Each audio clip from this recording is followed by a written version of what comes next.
Merry Christmas, everyone. Believe it or not, there is a little bit of food in the vegetable garden, and I'm heading out just as it's starting to get dark to harvest some stuff for Christmas dinner. My name is Vanessa, and I'm growing a cut flower farm in Edgewood, Washington, Zone 8B. In 2017, I started growing cut flowers in my grandfather's garden to aid him in a romantic endeavor. And now, with the help of my partner, we're building a business and a community around the local flower movement in our little corner of the Pacific Northwest. Welcome to Pops.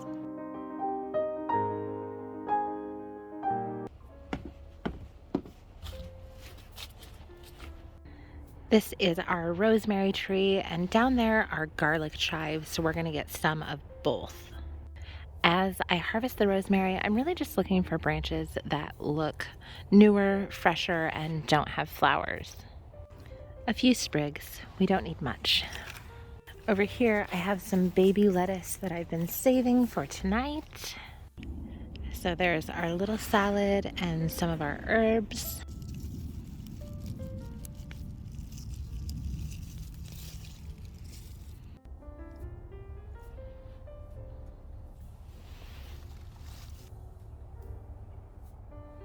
And now we'll go back in because it is absolutely frigid out here.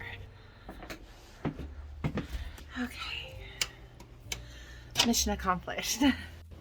For now, those things will go up there in the window where it's nice and cold.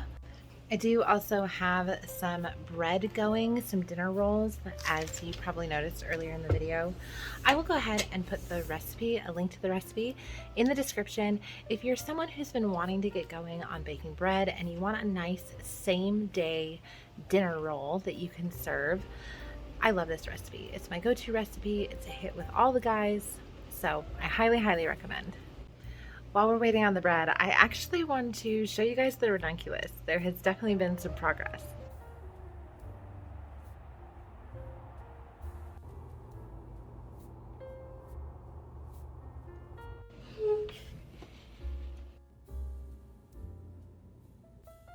As you can see, our germination has definitely improved.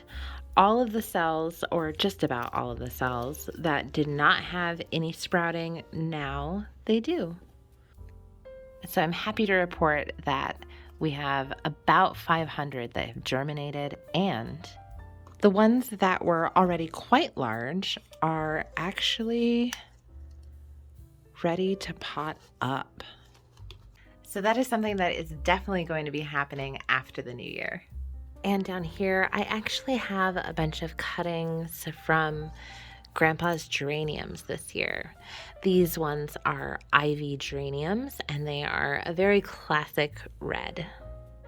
Next year, I'm really hoping to get some new raised beds built out at the front of the property so we can plant some sunflowers and things like that, so it looks more like a flower farm. But what I'm most excited to plant out there is Grandpa's geraniums in classic red. I think it's going to look really, really great with the cabin. And it's just the perfect ode considering we lost him right at a week ago now.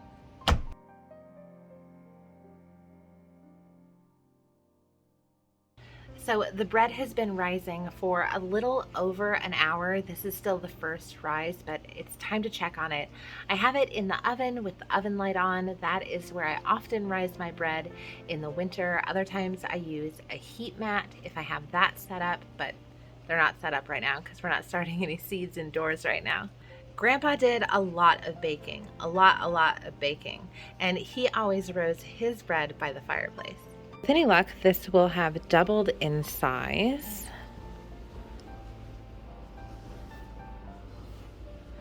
And I think we might be there.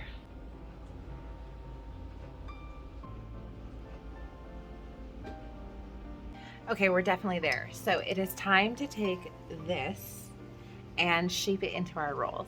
Hopefully you guys can hear me. I do have the dishwasher running and the fireplace is quite loud. But I'm just gonna start by greasing up a 9x9 baking dish. This one is ceramic. And I've got my kitchen scale here. a relatively clean countertop, and this is where we get covered in flour.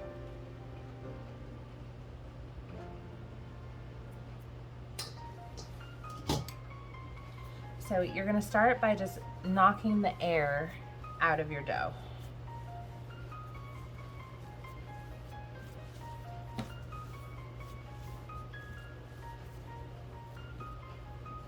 Now you're going to want to divide your dough into eighths.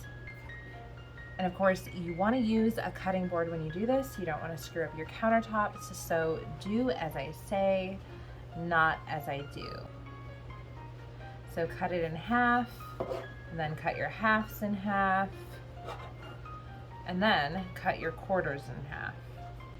Now it's time to start weighing everything out. I want my bread to cook evenly. Also, just the presentation, having 9 rolls that all are the same looks really, really lovely. So I always use a scale to measure out my raw dough at this point in the process.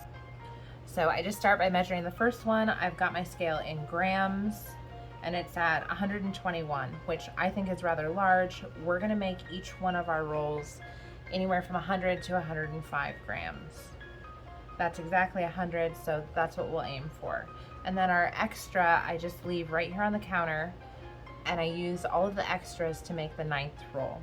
So let's go.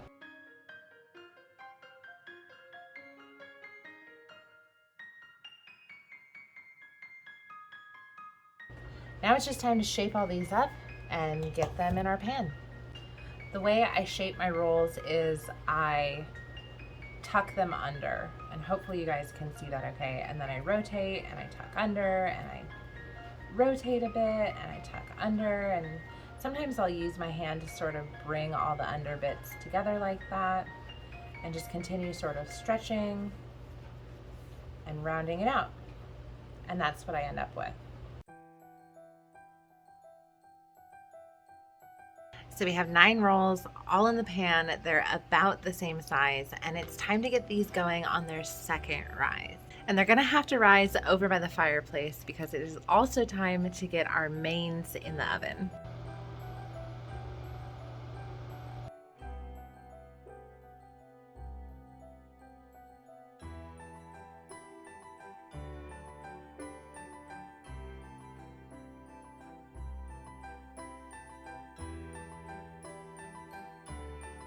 Would you like a piece or two of ham?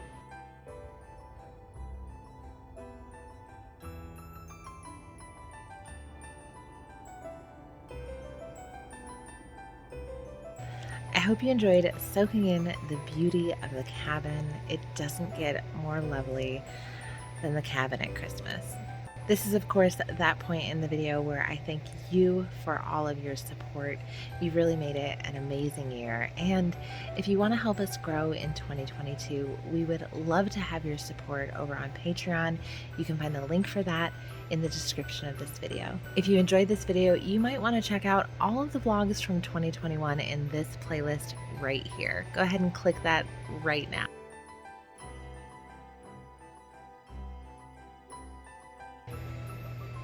Merry Christmas.